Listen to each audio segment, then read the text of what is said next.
Good evening. I promise not to be very long.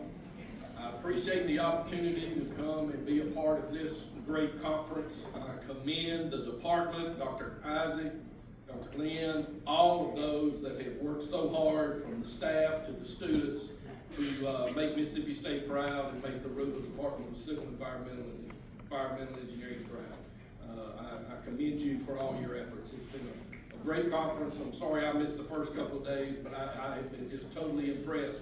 And I want to say I've been totally impressed with all of the students. I had the opportunity to judge some competitions today in speaking, in problem solving, and presentation with the Construction Institute. And I can tell you, 35 years ago, if I'd have had to get up in front of a room of judges to speak, I would have had a real hard time speaking. People that know me now in my later years don't believe I ever had a hard time speaking. But I encourage each and every one of you to keep doing what you're doing with ASCE, to focus. I have to say, Dr. Isaac sort of stole my thunder. There is no greater profession than civil engineering. I have been so blessed in my 35-year career. I'm the son of a civil engineer. I have a daughter that's a civil engineer. But there is no greater profession on this planet that contributes more to the life, health, safety, and welfare of each and every person than what does a civil engineer.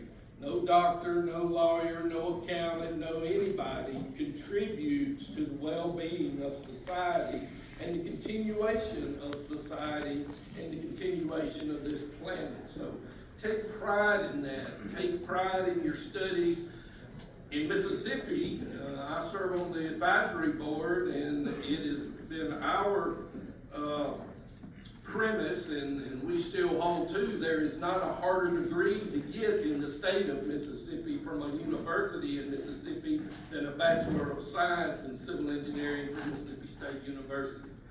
As many programs have cut hours, we have done all we could do to hold our hours and to not reduce it and to take away from all the things a civil engineer needs to do and to learn. This is not something that can be cut down to a 90-hour or 120-hour coursework and you come out and actually know anything. So I'm proud of our university. I'm proud of the advisory board and the efforts to maintain that. It is hard getting a civil engineering degree. But you should be proud of that. You should be proud it takes effort and it's not given away. Whether you finish with a 2.5 or a 4.0, it doesn't matter. The sheepskin is all the same at the end of the day. So remember that. I managed to skid by just, I think, about a 2.7. And there was a couple of them points came from taking a couple of classes over. After my first semester up here, I sort of, get away from home and you sort of lose track of what you're supposed to be doing that first semester. And parents remind you they're not putting you to be up here to play. But again, I just want to reiterate what a blessing it is to be on a career path as a civil engineer. You're going to have so many opportunities, and I encourage you not to limit those opportunities. I encourage you to try to keep your path as broad as possible coming out of school. Don't let somebody pigeonhole you into one area. You take every opportunity to work on every different facet of anything you can touch. A lot of people find themselves 30 years into a career and wonder why they maybe haven't moved around or haven't moved up and done a lot of things, because maybe they got too focused. Don't sharpen that pencil on one thing too early. Find out where your passion is. And as you get into your career and you begin to take those first few years, you'll find that one thing that really grabs you, that you really enjoy to do, and then you can start pushing off in one direction. I love moving dirt. I'm just a kid with a bunch of great big Tonka toys. And instead of in a sandbox, you know, with a little plastic shovel and a Tonka truck and a bulldozer. I'm now on the site with great big Caterpillar and Komatsu equipment moving lots and lots of dirt, and there's just nothing better. I would rather be out there than anywhere. And I'll say before I close, as a civil engineer in your young career, it's your job to get out there. That is where the learning begins. You're going to get an education and you're going to get a degree, but the learning begins when you get on the site. Please go get a pair of boots, all right? You don't go out on the site to talk to a guy about dirt work in your loafers barefoot. Okay? If you're on a site development, then go out there and act like you know what you're doing. And go out there and learn from the people doing it. If you ever look me up and go back about 9 or 12 months on some LinkedIn, you'll find some real strong-worded job posts about what I look for in a civil engineer. I just offer that for your reading. But I can't continue to reiterate just what a blessing it is. And I'm just so happy to see your enthusiasm. I'll have to commend the Alabama A&M Construction Institute team today, because I've never seen a group come in as enthusiastic as they were as a team and with a bunch of support. So I want to point them out. It was just a joy to watch.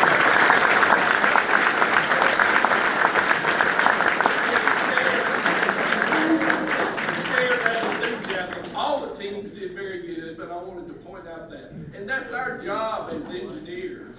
And I think that's what Dr. Isaac, as civil engineers particularly, we have never been very good at speaking generally or promoting what it is we do. And we have to get better at that, because society does depend on us. You know, there's a whole lot of need, as Dr. Isaac pointed out, for civil engineers right now. There's a whole lot of infrastructure needs in this country, and you're the generation that's going to come out and be a part of making that happen over the next 5 to 10 to 30 years. You know, I don't know how many more years I got left in me.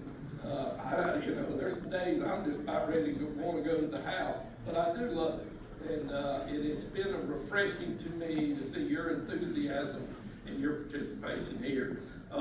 One thing before I close, I was started to read at the beginning, but I'll read it here just as I get ready to close. I want to remind you, as civil engineers, as engineers in general, is regarding our code of ethics. The fundamental canons I'm going to read to you, because you need to be reminded that this is why what we do is so important, and you need to remember this each day of your career as you work to solve problems in infrastructure to make things better for society. Engineers, in the fulfillment of their professional duties, shall hold paramount the safety, health, and welfare of the public. Perform services only in their area of competence. Issue public statements only in an objective and truthful manner. Act for each employer or client as a faithful agent or trustee. Avoid deceptive acts and conduct themselves honorably, responsibly, ethically, and lawfully, so as to enhance the honor, reputation, and usefulness of the profession. In light of all the things we have read and seen after the election and the Dodge and all the things they have been finding, I want you to think about how many people have been involved from either party in the unethical spending and habits and things that have put this country up to $34 trillion in debt. Don't be a part of that. It's our job. A lot of that money is going to come through a civil engineer's hands going forward. Do right by it. Do right by it. Do the right thing, and take care of it. That is what we're charged to do. And make sure you do that. And I promise you, if you work to do the right thing and your reputation is built upon doing the right thing, your career will take a path that you'll never have to be worried about where you're going or what you're doing. It was what I was taught at a very young age by my father as he handled construction projects, and it's what's been blessed me to be someone to be called upon to handle large projects in my capacity for my clients. It's their ability to trust you and to know that your focal point is on doing the right thing. I could go on and on, but I'm not going to.